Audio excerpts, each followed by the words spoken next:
Hey, it's David here from Danny's, and today we're looking at the 5-gallon complete and 6-gallon complete beer starter kit. So the difference between the 5-gallon and the 6-gallon complete starter kit, the only difference is the carboy. So we have a plastic carboy here. This one is the 5-gallon, and this one here is the 6-gallon. It's just a little bit bigger, the 6-gallon versus the 5-gallon. And the difference is, and the reason why we made them, is because it all depends on what you're making for beer. Generally, most all grain and partial mash kits are 5 gallons. If you're looking to make a Festa brew kit, so like our wort kits or the Cooper's kits, as well as there are also partial mash kits that are 6 gallons as well. Those are what the 6-gallon are used for. So just be aware of that. Either way, as you grow in your equipment, it's always a great idea to have a 6-gallon and a 5-gallon either way, especially for beer, just because there's so many different types of recipes, different ways of doing it. But just be aware of that. If you're buying the Cooper's kits, I would do the 23 liters or the Festa Brew. If you're doing a partial mash kit that we have, they're called DWB Craft beer kits. Those ones would be a 5-gallon recipe kit.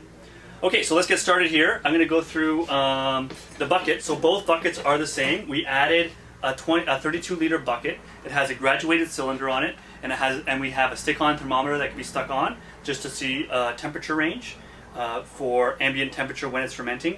It has a 6.5 bung with an airlock, and you would ferment in this bucket. It's a translucent bucket, so we're able to see with the graduated the graduations on the side here. We're able to see where where the liquid is. So that's very helpful, whether it be for a 5-gallon or a 6-gallon batch. And the reason why we went with the 32-liter bucket instead of the 24-liter bucket is because beer is much more active, especially ales, with fermentation. It's very frothy, so this allows less cleanup when it comes to fermentation. With the 24-liter bucket, sometimes we find that it blows off the top, and then you're left with a fair amount of mess. So that's why we stuck with the 32-liter bucket. So putting this aside here, we have a metal spoon. So if you need if it's heated and you need to mix, we have that, as well as for a partial mash. If you're using a pot, then that's a great little thing to have. And it also has a beer cap opener for bottles. So it's always a bottle cap opener, which is always a great thing. I'm going to put this here. And in this complete kit, we also have a wine thief, or a thief as they like to call it. So the good thing about this is you can just dump it in. Inside here I have the color hydrometer, which works for for any fermentation, but specifically it has color coordination for beer and wine making on where to start and where to end. And you just can fill it up here, take the reading, and then put it back inside if you want to, or put it into a sample size. And the other good thing is it fits inside the carboy as well, so it's less transferring, less potential for contamination. So all you have to do is just sanitize this and then put this in, versus a whole tubing system. Moving on, let me just put this over here. Moving on, then we fermented the beer, and now we're going to transfer the beer. How we're going to do that? Move this to the side too. Whoa, there's lots of stuff in this complete kit. So you're going to transfer. Here I have already included was the bottle filler. This is usually used during bottling, but for the purpose of racking or transferring, we have our auto siphon here with a clamp, so that you're able to see, or if you're able to control if the sediment is going in or not. Generally, you don't want the sediment to go in, so this allows you to move up and down with this clamp where it is on the base of the pail. So then, with this simple autofiller, you would pump a couple times, the liquid would come out, and then you would use gravity-fed siphon to transfer your beer or wort, whatever you're transferring. It also comes with a clamp here. So we have a clamp, so it's like an emergency clamp if you need to stop the transfer for some reason. It's really handy. We see it as an emergency brake and works really well. So you would transfer it into this, And then something we've added to this, so this is now, it's going to be, let's assume that the beer has been transferred into a secondary carboy. we added a mini mesh, and the reason why we did that is we found that a lot of people like dry hopping, or they like adding different things like an oak or something different, some orange peels, stuff like that. This allows you to easily put it inside your beer and then just take it out. So they're really happy with this idea, and this here is a number 10 rubber bung with the airlock, so it fits the carboy of the plastic PET carboys. This would also fit the 6 gallon or 23 liter carboy as well. So both fit, and that way you could have two going at the same time if you want to. Okay, so moving along, I'm going to actually do this. Put this to the side. Here it is. We're going to go into cleaning. So, if anyone's made beer before or wine before, basically the most work is in cleaning. Cleaning is by far the most time-intensive things, and that's the reason why we made sure we put more tools and equipment based on cleaning that would make your life a whole lot easier. So here we have our secondary that we would have. Some people ferment in this as well. We've added an L brush, and this L brush it does a really good job of cleaning the sides, the crevices, as well as the bottom, and it does not scratch the plastic, which is really nice, really soft, but yet will do the job because of its abrasiveness. So we're really happy with this, and you can go straight to the bottom. Fits perfectly great. Next thing is that we added a Septox, which is a no-rinse cleaner. We also sell Star Sand and sodium bisulfite and Diversol as well. But for the first timer, I would use a Septox because it's easy to control versus Star Sand. But we sell it all, and feel free to add on to your starter kit if you want with that sanitizing solution that you prefer. Okay, last couple things here. We have the Blast, which is it's attached to your utility sink. What's great about this is think of it as like a pressure washer.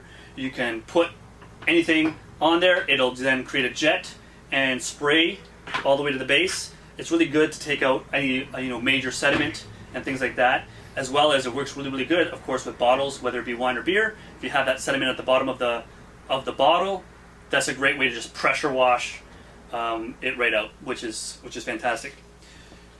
And then we have the Monster Cleaner. So you would add your sanitization solution in there, and this works well for. It actually comes with a little add-on here, and you're able to put your plastic carboy on here and sanitize it as well. So it will spring up, it'll spray up just like a fountain, and then coat the carboy. So if you're using your no-rinse cleaner like a Star San or a Septox, then it would coat it, and then you can let it drip dry or do whatever you want to do. You can also, and then we have, sorry, maybe I should add this into it.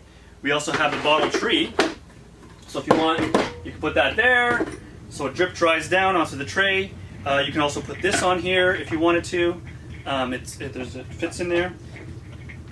And if the sort of the setup, you'd have your bottle, and there's actually another section here if you want, where you can flip it upside down, and it has sort of like an indentation for your beer bottle or wine bottle, and it sprays down, squirts it, and then you put your bottle in here. So I'm going to use a wine bottle because I have it right here. Just to give you an example, you would spray it down, it would fountain up, and then you would just put it onto the bottle tree. So, and then it would drip dry down, and then while you were bottling, you just have them here to pick. So think of it this way: if you have 2 2/4 of beer bottles, that's a whole lot of cleaning. If you don't have a good cleaning system or a way in which you can clean, then it's going to take you a whole lot longer than doing it this way, because you're going to have to clean everyone, and that's where people sometimes get frustrated, is just in the cleaning.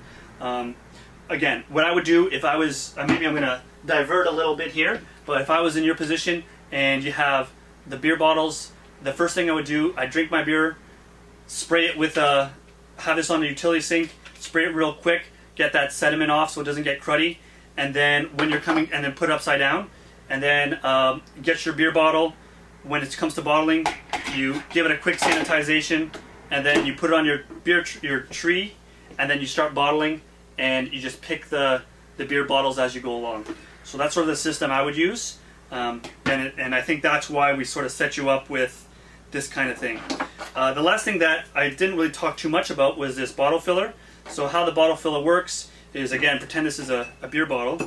There's a valve on the bottom, and then the valve opens, or it closes, sorry, when you lift this wand off. So the beer is now flowing upwards into the beer bottle.